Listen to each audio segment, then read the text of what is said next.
சிறகடி காசை அடுத்த வர எபிசோடில் பார்த்திங்க அப்படின்னா ரோகிணி பார்த்திங்க அப்படின்னா அந்த கிறிஷை கூப்பிட்டுட்டு இந்த மாதிரி மனோஜோட ஆஃபீஸ்க்கு போயிருக்காங்க. அங்கே போயிட்டு கிறிஷோட ஏதோ ரேங்க் கார்டில் சைன் போடணும் அப்படின்னு சொல்லிட்டு வேணும்னே மனோஜை போய் வம்பிழுக்கிறாங்க. மனோஜ் வந்து உங்களை யார் இங்கே வர சொன்னான்னு சொல்லிட்டு ரொம்பவே ஹார்ஷாக கிறிஷிக்கிட்ட நடந்துக்கிறாங்க. இதனால அங்கே வந்த கஸ்டமர்லாம் என்ன ஒரு குழந்தைகிட்ட போய் இப்படி நடந்துக்கிறான், இந்த கடையில் எதுவுமே வாங்கக்கூடாது அப்படின்னு சொல்லிட்டு கிளம்பி போயிடுறாங்க.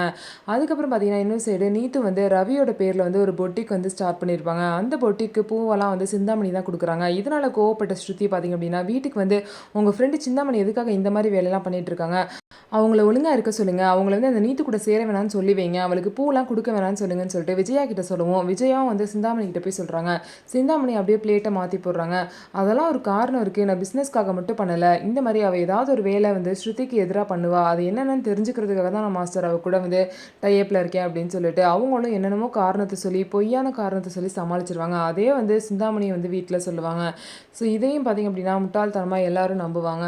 இதுக்கப்புறம் பார்த்திங்க அப்படின்னா தினேஷ்னு சொல்லிட்டு ஒருத்தன் வந்து எப்போது ரோகிணியை பணம் வேணும்னு சொல்லிட்டு மிரட்டிட்டு இருப்பான். அவன் திரும்ப ரோகிணியை பார்த்து எனக்கு பணம் வேணும்னு சொல்லும் போது இனிமேல் என்கிட்ட பணம்லாம் கேட்காத அப்படின்னு சொல்லிட்டு ரொம்பவே சோகமாக பேசுவாங்க. ஆனால் உண்மை வந்து வீட்டில் உள்ள எல்லாருக்கும் தெரியும் அப்படிங்கிற விஷயத்த ரோகிணி வந்து அவங்கள்ட்ட காட்டிக்கல. உண்மை எல்லாத்துக்கும் தெரியாது, இனிமேல் என்கிட்ட பணம் கேட்காதீங்க அப்படின்னு சொல்லிட்டு சொல்லும் போது இப்போயே இந்த விஷயத்தெல்லாம் போய் நான் முத்துக்கிட்ட சொல்கிறேன்னு சொல்லிட்டு போய் முத்துக்கிட்ட சொல்லி முத்துக்கிட்ட பார்த்திங்க அப்படின்னா அந்த தினேஷ் வந்து அடியும் வாங்கிட்டு வருவார். என்னதான் ரோகிணி பற்றின உண்மையை இவர் சொன்னாலுமே கூட இவர் இவ்வளோ நாளாக ரோகிணியை ஏமாற்றி பணம் வாங்கின விஷயம் தெரிஞ்சு முத்து போட்டு அடின்னு தினேஷ் அடிப்பார். ஸோ இதுக்கப்புறம் தினேஷோட நிலைமை என்ன ஆக போகுதுன்னு சொல்லிட்டு வெயிட் பண்ணி பார்க்கலாம். நம்ம வீடியோ உங்களுக்கு பிடிச்சிருந்தா நம்ம வீடியோவை லைக் பண்ணிவிட்டு பாருங்கள்.